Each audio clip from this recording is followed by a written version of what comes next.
News coming to you live from our studios on Kairaba Avenue, and I am Jenna Basonko. Thanks for joining us, and here are the main news headlines. The Gambia Armed Forces have confirmed the passing of Brigadier General Colley, a former high-ranking officer who died on Sunday while in state custody. National Assembly members have proposed that those convicted of stealing animals face hefty fines up to $30,000 or a prison sentence of up to 1 year as part of the 2020 Criminal Offences Bill.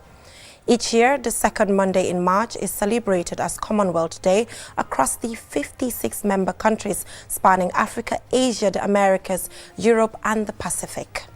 At the United Nations commemoration of the 50th anniversary of International Women's Day, Jaha Dukure, United Nations Women Goodwill Ambassador for Africa, emphasized the urgent need for equality, empowerment and rights for women and girls.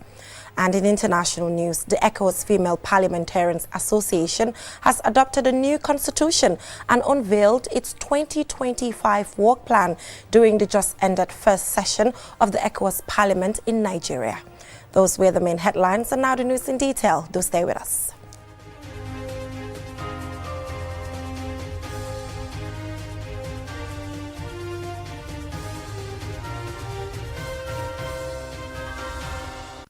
Thank you for staying with us. This is QTV News and I am Jenna Basonko. Now, the Gambia Armed Forces have confirmed the passing of Brigadier General Colley, who died on Sunday while in state custody. Colley, a former high-ranking officer in the Gambia Armed Forces, returned to the country in August 2024 after nearly 8 years of self-imposed exile. Julden Jai looks into the story. Brigadier General Colley's departure from the Gambia was marked by contentious circumstances, particularly due to his alleged involvement in human rights violations, which were extensively detailed in the Truth, Reconciliation and Reparations Commission (TRRC) report. During his years in exile, Colley sought refuge in Guinea-Bissau, with additional stays in Casamance and the Middle East. Upon his return to the Gambia in August 2024, he cited health concerns as the reason for his return. However, his return sparked controversy, ultimately leading to his detention by the state due to ongoing legal concerns about his alleged involvement in military-led torture and killings. The TRRC report had recommended that Colley be prosecuted for his role in the deaths and mistreatment of victims across various regions of the country. While in custody, Colley's health was closely monitored and the state provided medical assistance as stated in a GAF release. Despite these efforts, the former Brigadier General passed away on March 9, 2025. Following his death while in state custody, the Attorney General and Minister of Justice has called for an official inquest in line with the Coroner's Act. The inquiry will investigate the exact cause of death and ensure full transparency regarding the circumstances surrounding Colley's passing. The Gambia Armed Forces has extended its deepest condolences to Colley's family. For QTV News, I am Julden Jai. In a significant move to address the growing issue of animal theft in the Gambia, National Assembly members have proposed those convicted of stealing animals face hefty fines of up to $30,000 or a prison sentence of up to 1 year as part of the 2020 Criminal Offences Bill. Usman Jata followed the session and this is his report.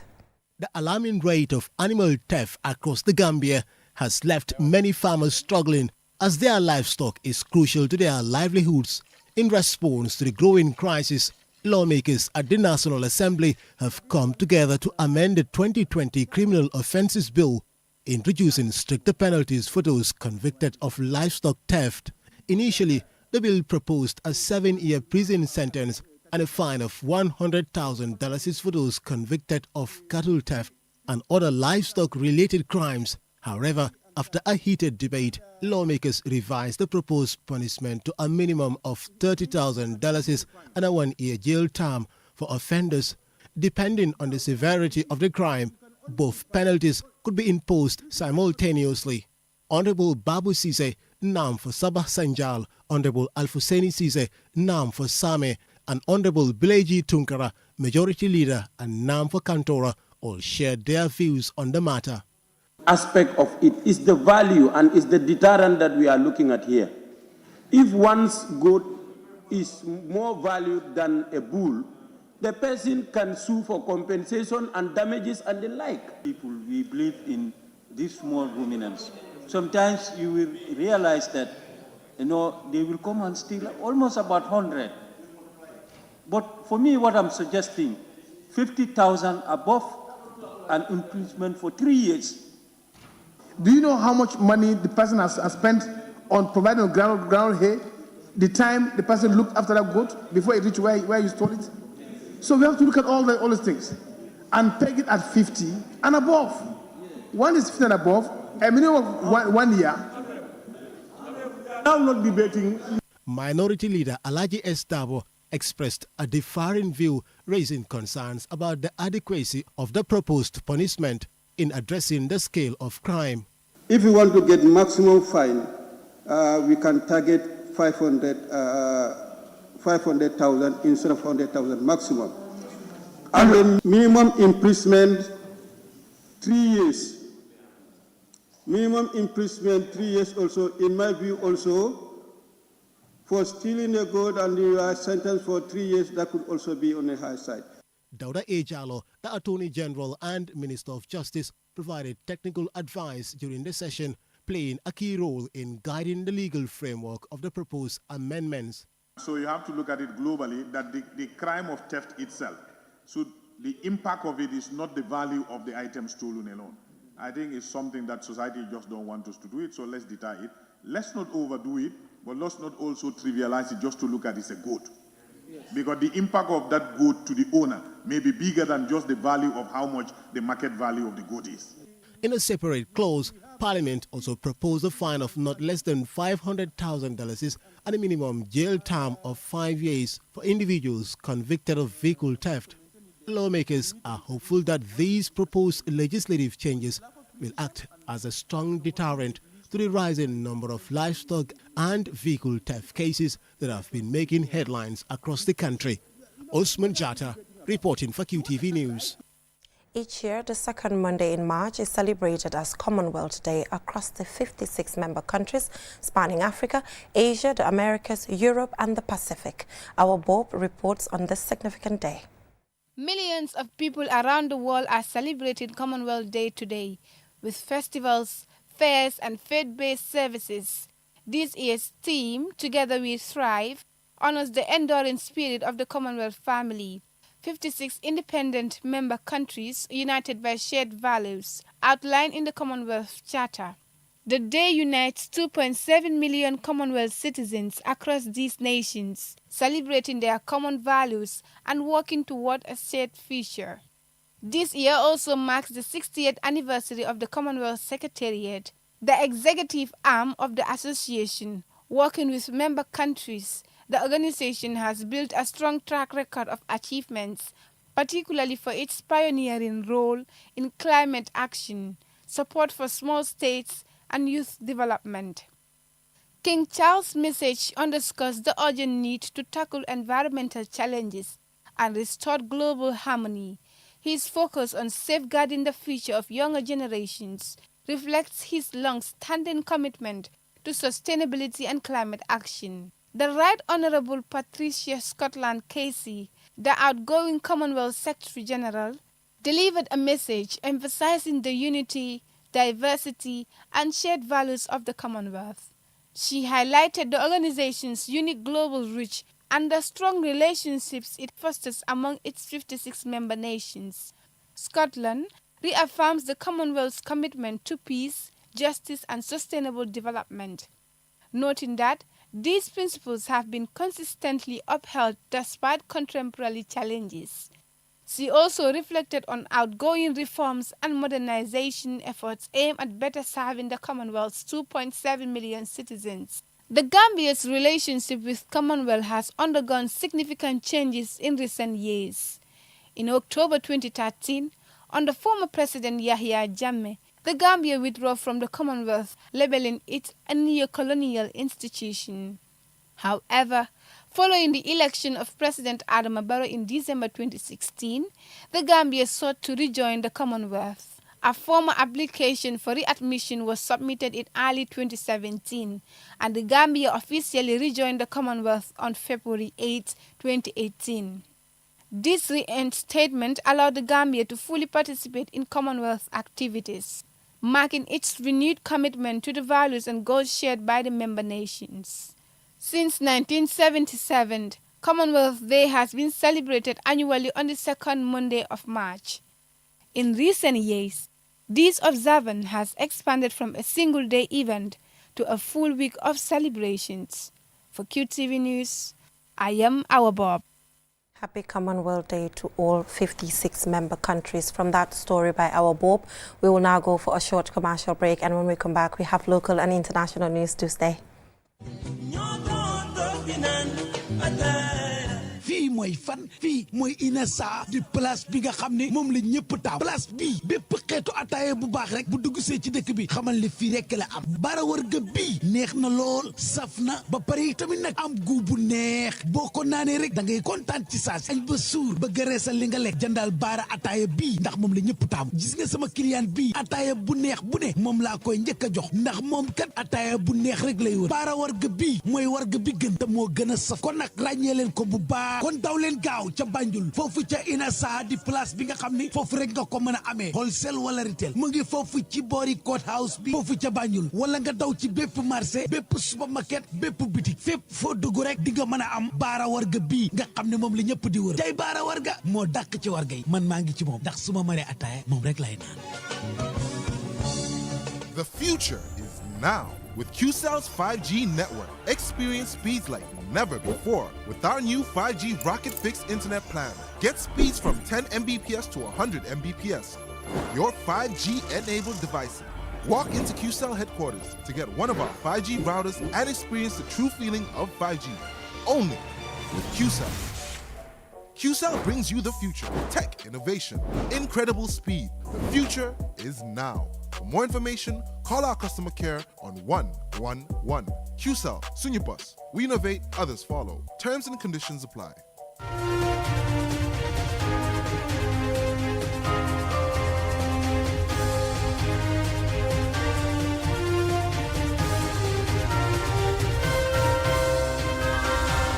Welcome back from that short commercial break. If you're just tuning in, you're watching QTV News, and I am Jenna Basonko.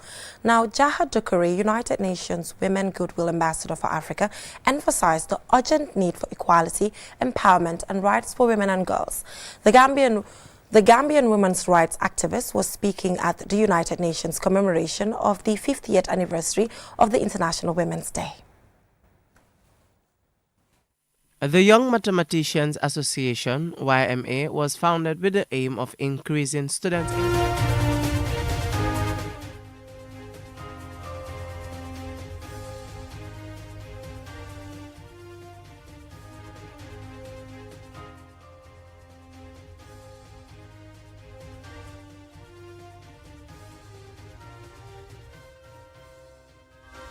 We apologize for that. We will bring you that story on Jaha Dukuri shortly.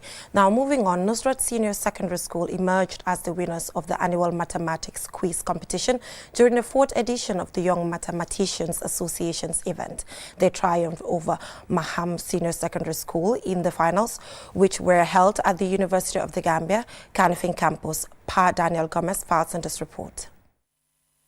The Young Mathematicians Association, YMA, was founded with the aim of increasing students' engagement in mathematics. This year's quiz competition was held in honor of the late Mr. Malik Salah of Gambia College. The event was made possible with the support of the China-Gambia Alumni Students Association. In this 4th edition, 12 high schools from Region 1 and Region 2 took part in the event. Dr. Babu Karba, an associate professor and head of data science at the MRC unit, the Gambia, served as the guest speaker at the finals. Secondary schools or high schools, and eventually taught at the Gambia College. So he has touched all the levels of education, but also was concerned about building a community around mathematics and was one of the founding fathers of what was then referred to as the Mathematics Teachers Association. And he was the editor of a newsletter that they had, and we used to give me some copies, I remember. So he has contributed to building this society. Some of you are being taught by teachers that were taught by him. The results were announced after a tough round of questions and answers between Nusrat Senior Secondary School and Mahad Senior Secondary School. For the finals, we have Nusrat Senior Secondary School with 16 points and Mahad Senior Secondary School with 10 points. Usman Sabali of Mahad Senior Secondary School reflects on some of the challenges they faced during the competition. The first school we made was Nema Sud, and our performance was just average. And then the second one made, turn everything upside down. It was because the first question that we attempt, the question they gave the answer and it was correct, yes, but there was misunderstanding. And the time they said the question is wrong, then it was, we find it very challenging. Then from there we lose hope, we discourage. But then, the boy also I was going with, that is Cisse, Bubakar Cisse, he encourages me and asks me, let us not give up. Abubakar Esture of Nusrat Senior Secondary School shares his reaction to their triumph. Today is the second phase of the competition. We came here for the first phase, and then we were able to proceed ahead. And then during that duration, I have to prepare myself a lot, because I aim, to make my school proud. And Alhamdulillah.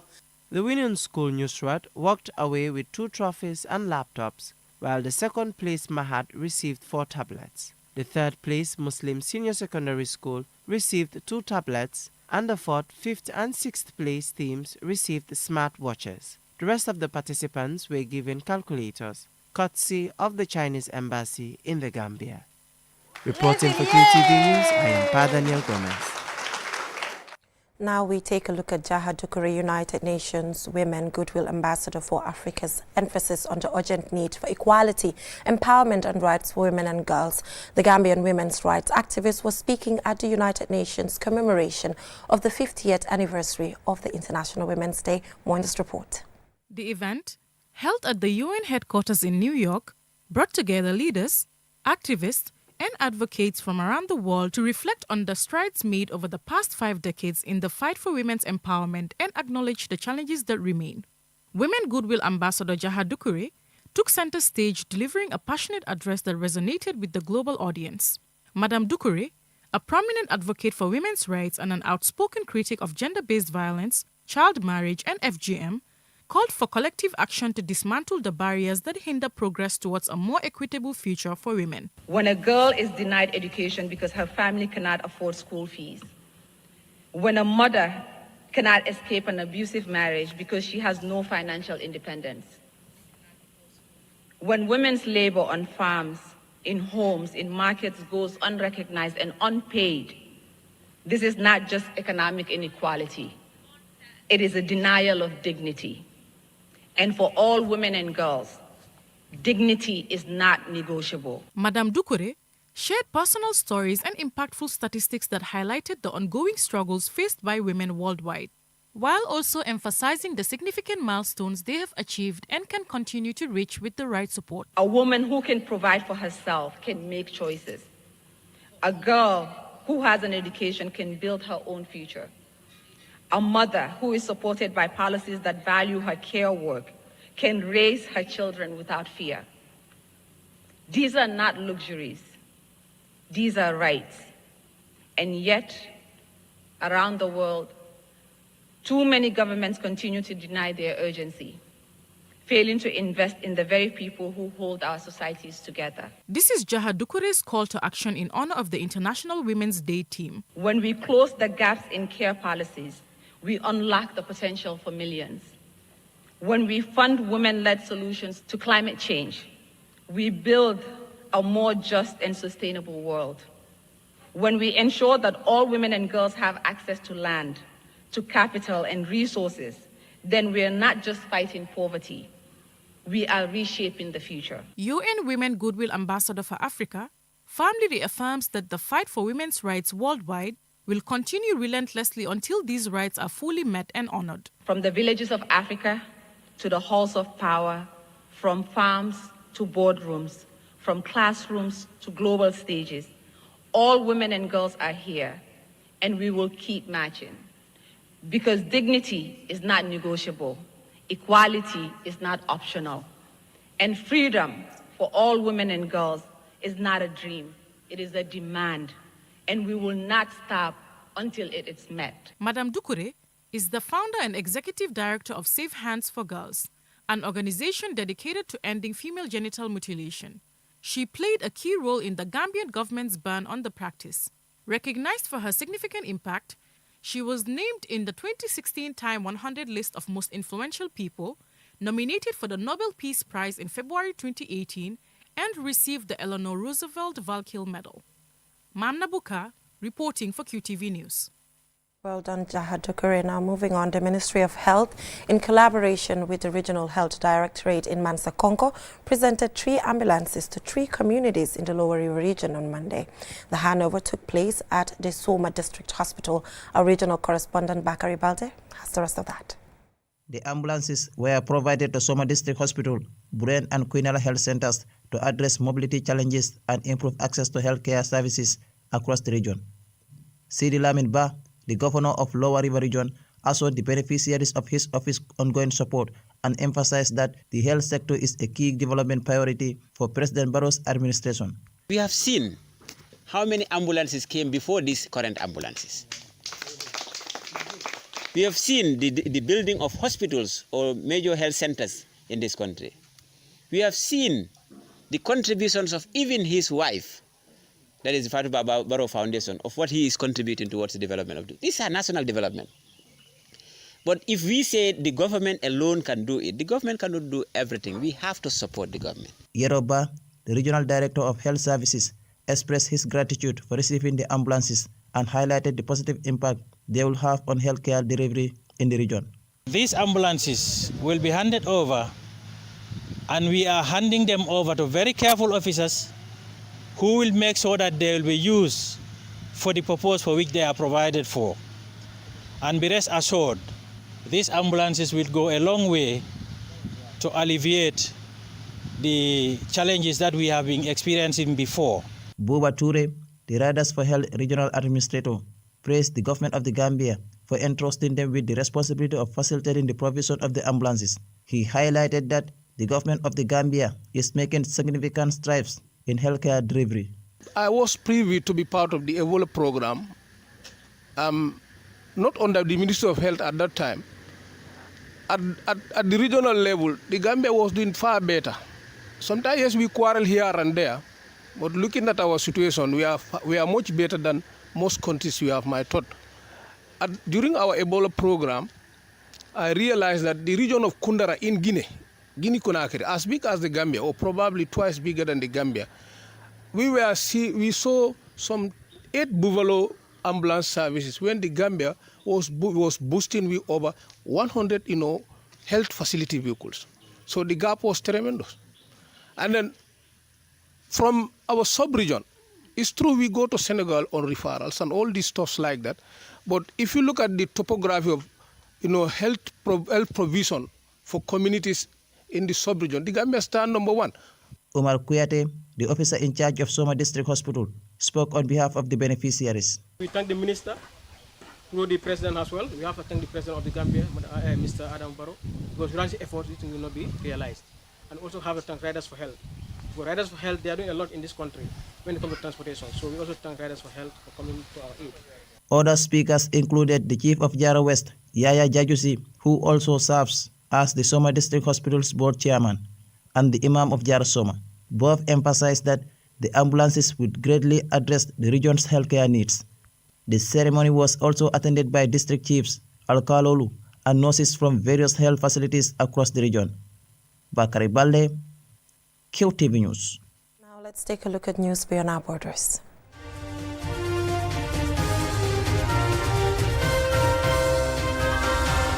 The ECOWAS Female Parliamentarians Association has adopted a new constitution and unveiled its 2025 work plan during the just ended first session of the ECOWAS Parliament in Lagos, Nigeria. Alusise has the rest of that. The adopted new constitution is aimed at strengthening the association's framework and promoting women's participation in governance and aligning with affirmative action initiatives. On the other hand, the 2025 work plan includes programs targeting youth and women's empowerment. Veronica Kadisise of Sierra Leone, the current president of the association, said the adoption of the constitution and 2025 work plan marked an important step in their journey towards shaping the framework that will guide them. The association plans to hold events with youth from the sub-region in Cape Verde and in Nigeria, respectively. The draft constitution before us is more than just a document. It reflects our shared values, goals, and aspirations. It represents the foundation upon which we will build our work, our partnership, and our vision for the future. Equally important is the activity plan, which outlines the key initiatives and strategies that will help us realize the goals we set in the Constitution. This plan is our roadmap, a tool that will help us stay on course as we work together towards achieving the objectives we have set. She admits that the issue of funding for the association remains a challenge. However, they intend to engage in innovative sources of funding to implement their programs. In our corrected version of the Constitution, we have included activities, fundraising, and donations, grants, and what that can help us. So we can put that. We can start with fundraising so that we can find monies to build our budget. And also we have to meet with our first ladies, because thank God now we have First Ladies Association, wherein my president, the First Lady of my country, is the president of the First Ladies in Africa, Madam Fatima Bio. She's the president. I'm going to meet her, and also we are going to write letters to the various First Ladies in West Africa so that they can help us to push this association forward. With women representing only 18% of the ECOWAS Parliament, Economic Committee of West African States Female Parliamentarians Association, ECOFEPA is advocating for significant reforms to enhance female representation in leadership roles. Reporting for QTV News, I am Aliou Cisse. We have time for in this edition of QTV News. Do join us tomorrow, same time for more news. Thanks for watching and stay tuned for other interesting programs.